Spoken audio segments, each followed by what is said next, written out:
I'm George, and I was involved with a lot of environmental activism, but not so much the anti-roads movement. And some of my friends were going here out to Newbury, the Newbury bypass, and they said, "Do you want to come?" And I went, "All right, I'll come along for a ride."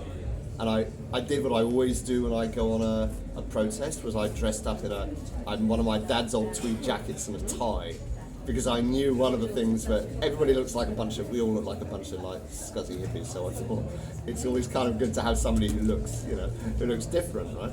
So, and I went along, and I wasn't intending to do anything or get arrested or make any trouble. I just wanted to go along and support the action. But there was a lot of pushing and shoving, and the security was there, and they were a right bunch of thugs, and they were pushing people to and fro.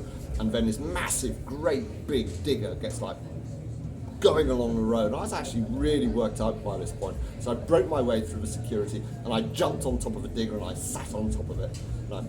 And then I got dragged off, and I was like kind of shouting about it. So I felt very strongly about Newbury. It's a big issue, this road building. And and then I got thrown in the cells, and then actually I think I just got charged and told to go away.